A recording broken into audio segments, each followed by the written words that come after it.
I'm Mr. Zolk. I'm one of the school counselors here. And one of my specialty areas is as military liaison. Just so everybody knows that I'm not full of it and that I know what I'm talking about. I was in the Navy for 4 years after high school. So I went in and enlisted right after high school. I was in for 4 years.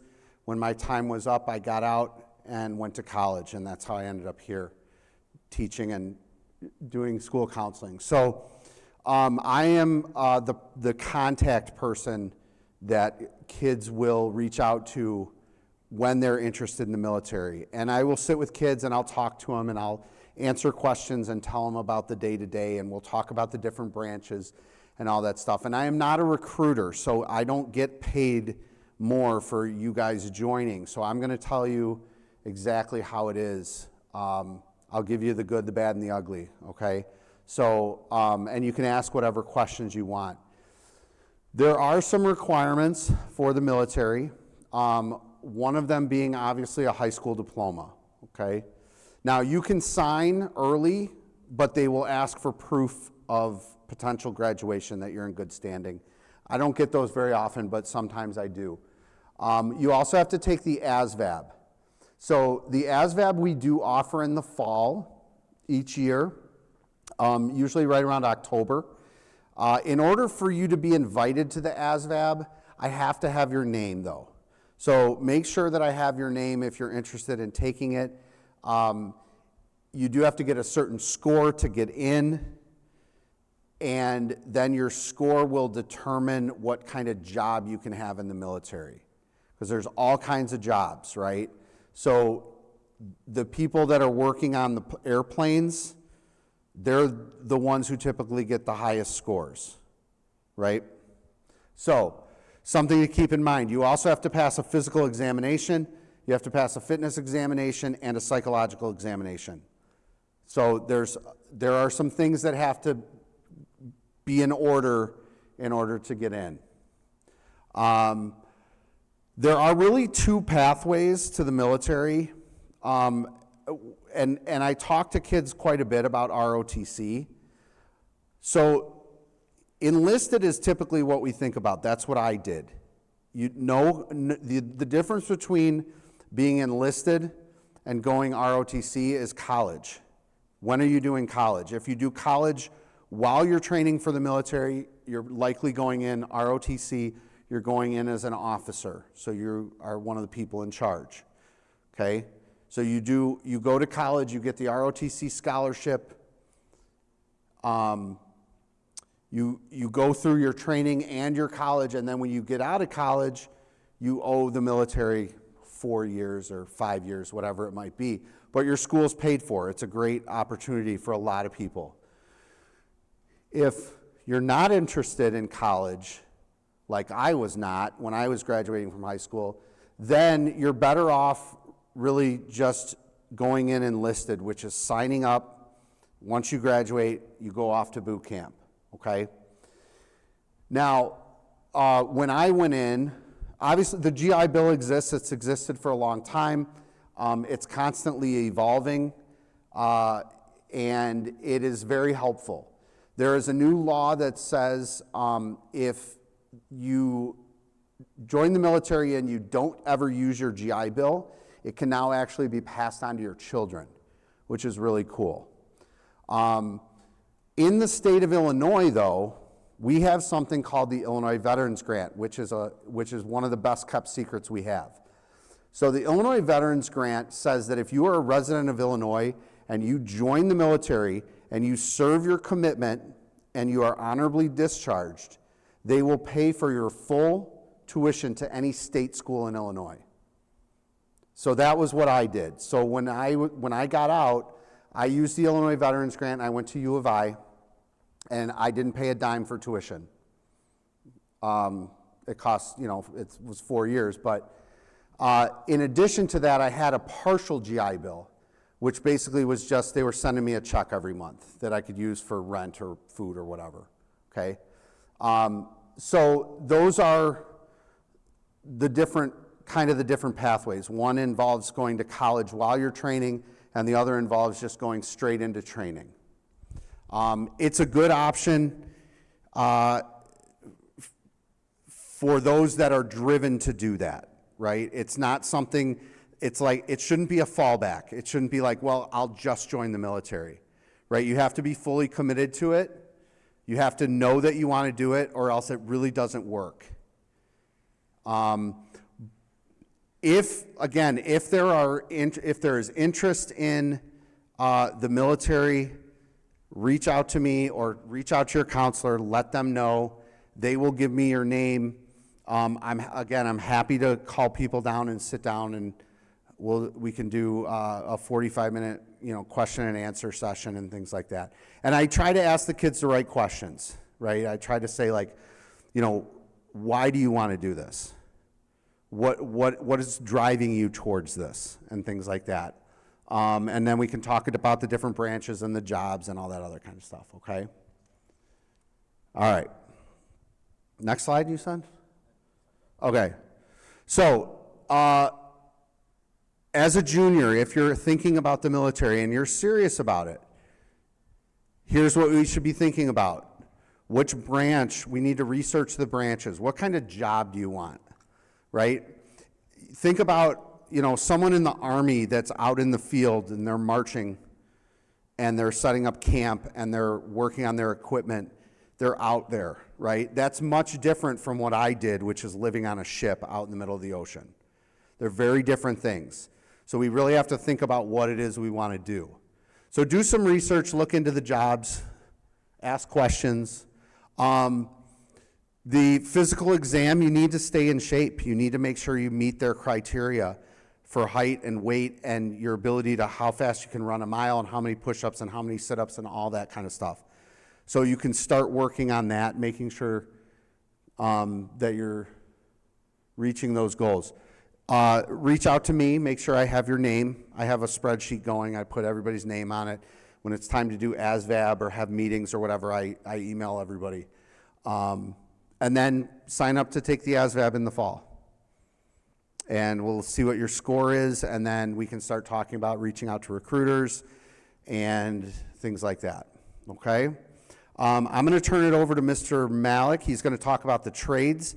When this is all over, when he's done, I will still be here, so if people have individual questions for me, I'll be happy to answer. Thank you. There you go, buddy. Thanks, Coach. All right. Let's talk. Okay, I need this thing, don't I? So, the trades, yes, we do have kids here at Andrew High School who they invest a lot of time into the trades. They're already doing it now on their own, doing it in their classes. So I want to tell you a little bit about that path, maybe some things they can be doing as they better prepare themselves for that along the way. And Mr. Villette's going to give me a hand here with a couple of these slides here too. He's over there. So, all right. So a couple things just so you're aware of what the trades, the requirements. Obviously, just like with the military, eventually they're going to have their high school diploma, down the line. We do have some kids that have gone to some of the union halls, and we submit a letter to them, with anticipation of graduation, stuff like that. So, but yeah, they do need to finish high school, pass an aptitude test. So all of them, as far as I know, they ask people to come and get tested, just to see if they qualify or get on the list, and things like that. Okay. One thing I could do. I have some example tests, some apprenticeship type test booklets. I've given those out to some of the kids just so they kind of have an idea. A lot of math on there, right? So if your child, your daughter or son is interested in the trades with that kind of stuff, some preparation, I could always give them a copy of the test just to kind of work through it, just to give them an idea. The age requirements a little bit different. Some of them, they're like, you gotta be 18. That's it. You can't even apply. Some of them, I know, like the pipe fitters, for instance, right over in Mokina. You could be 17 at least to go in there and fill out the application, which is kind of nice along the way. Let's see here, age requirements. Okay, important information. Apprenticeship programs allow you to go to school while working on the job and getting paid. So there are a couple different routes to go with the trades, right? There's that apprenticeship program. Say you decide you want to be an electrician, You're fortunate enough, you get in with IBEW, you know, maybe 134, which is over there in Alsop there. You're going to spend some time going over there. They're teaching you about, you know, electricity, you know, running conduit, all of that fun stuff, okay? They're teaching you that for a time period, and then you go back to your job, you know, along the way. That's one route. The other route, a little bit different, doesn't have all the traditional fixings of, you know, the trades, but maybe you go to a community college, okay? You know, HVAC program, auto mechanics program. They've got some other, you know, they call it like electrical technology programs, you know, along the way. Just to give you an example of those sort of programs. You have some of those other ones, some of the more for-profit, you know, like UTI is a little bit different, you know, but it is an option, you know, Lincoln Tech, you know, those sorts of places. So community colleges have a lot of really good options with, I'll say, you know, the vocations or the trades along the way. So those are, I think, 3 good avenues to kind of explore and to see what fits you the best, you know, along the way. Another thing I wanted to mention to you, I'll talk about that in a second over there. So let's talk a little bit about summer focus. So what should the kids be doing, right? They're going into, most of our families here are juniors. You know, hopefully they're starting to really do some exploration on the trades. You know, maybe they got an uncle that's doing it, or mom, or their dad's doing it, or mom's doing it, or they got a brother doing it, which I think it's always helpful, but then we also get a lot of kids who are like, I don't really have any connections to it, okay? Which is fine. So my recommendation would be for them would be to, you know, obviously before the end of the school year, because we're going to be meeting with all your juniors, speak up. And I know Mr. Zoll kind of said it with his. Speak up. Let the counselors know, okay? I want to know. You know, there's a few of us, you know, we really enjoy the trades. We do the stuff, you know, on our own and everything like that, but we really enjoy it, and we want to at least help get the kids in the right direction with that. So, because I'm not going to find out by, you know, oh, wow, you know, that last day when they sign out in May, I always get disappointed a couple times. I'm like, hey, what are you going to do? Well, I'm going into the trades. I'm like, I've been working with you for 4 years and you never mentioned that, you know, and I've asked you about that, right? So other ways to let us know, besides letting us know, you know, verbally, go into School Links. They're all registered on School Links. That's a way for me to find people who are interested in the trades. Because what we do here is we do things with field trips, you know, job shadows. We took kids over to IBEW with a job shadow day. We've done career, a trades career fair over at Moraine Valley. You know, we do that kind of stuff along the way. We have people come in, you know, special speakers. We have our career day event, which the trades have always done a good job with in conjunction with places like Moraine Valley and the unions too, okay? So it's, you know, we do enrichments here where I invite those kids to come in. I'm like, hey, what do we want to do? Let's talk about that, okay? One of the big things they could do over the summer as they're doing some exploration, Mr. Villette, let's hit that thing with the Cisco website. I think it's a really good website. It'd be good for you guys too if you're not familiar with it. Construction Industry Service Corporation. It's got a lot of information about the apprenticeship programs. Okay, and then let's hit one. Let's hit the electricians one. So it'll give you a full menu of options to look into. It's got, you know, FAQs, all the different ones, and if you pop onto the electrician one, we used that one. We cheated a little bit. We looked at that one earlier, which was good, but that's one we're familiar with. Some of the basic requirements to get in. With the applications, you know, they just recently had an open house like 2 weeks ago, and I know we had a bunch of kids go over there to check that out. And also, you'll learn that with a lot of these unions or these particular ones, they have different, you know, all those different numbers, right? So different locations for it and stuff like that. You know, some videos on there just to give you that little background information. And you know, with the electrical workers, there's so many different areas, right? You know, you're working on, you know, building construction, there's telecommunications, fiber optics. I know in University Park, they've got a thing over there where it's, you It's street lights, railroad stuff, all of that. So there's a lot. And I invite the kids to do a little exploration here, especially like, it's June and you're trying to figure these things out before, you come back to school. My recommendation, and I'm talking with the people who are in the unions and some of those reps, especially if they're gonna go the union route, pick a couple. Don't just put all your eggs in one basket. That's what they've always told us and the kids. The other big thing with that, let's go to this thing right here with workforce, Aaron, right over here. Just, let's take a look at that there. So, interest inventory on school links, that's another thing. Sometimes kids don't take it real seriously. So we like them to, do that. So it's like, it's like, hey, this is what I want to really do, and we could find them a little bit easier too. How about getting a job? Maybe there's some jobs out there that are looking for kids to work over in a warehouse, or work over with electrical contractor. Just that, like, some basic stuff. Not even electricity, but just being part of that. The other reason to go get a job is to establish some sort of work ethic or a pattern, okay? The biggest concern I hear from the unions, they'll get enough people to come out and apply. It's an accountability issue. People not showing up on time and people not showing up, okay? Because you got to think about it. If you've successfully made your way into an apprenticeship program, you're getting paid to go to school, so that's a commitment. So that's one thing I hear a lot of, from them. They always bring it up. I've heard them tell hundreds of kids this stuff along the way. They tell you about the benefits and all the great things that are involved in it and the opportunities, but they always go back down to accountability. It's like, we could teach you, males and females, we could teach you if you got the desire and you want to, roll up your sleeves and learn, they're going to teach you. But it's those other little, and we spent the whole day talking to kids about soft skills today, about those sort of things. All right. We got school links. Let's talk about this with the worker's permit.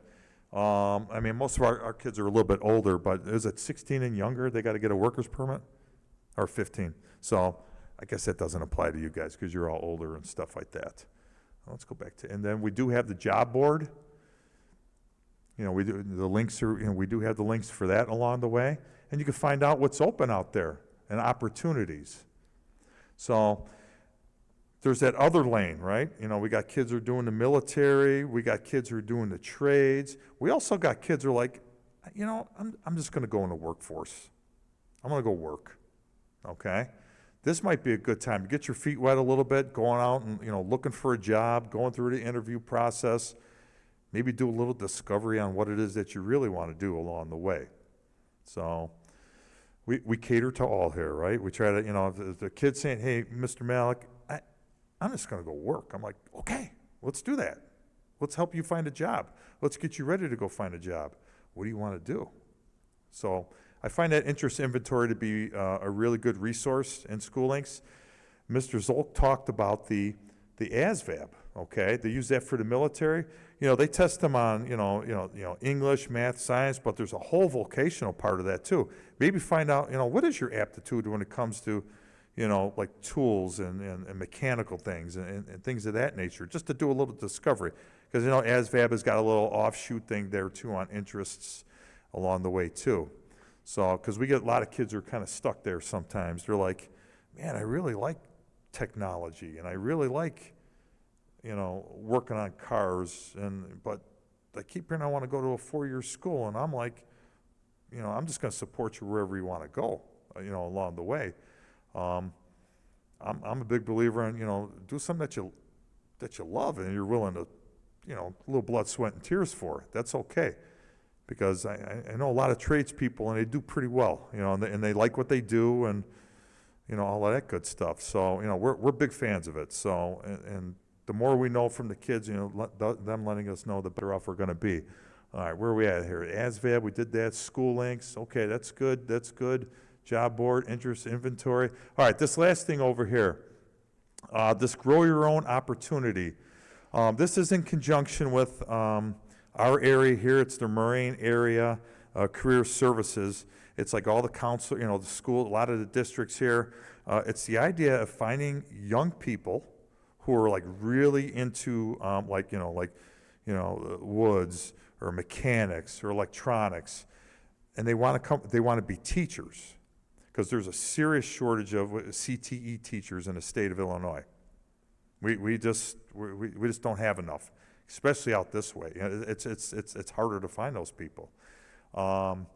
So the whole grow your own opportunity, it's linking Moraine Valley with a school. I believe it's Valley City University. It's in South Dakota. Is it in South Dakota?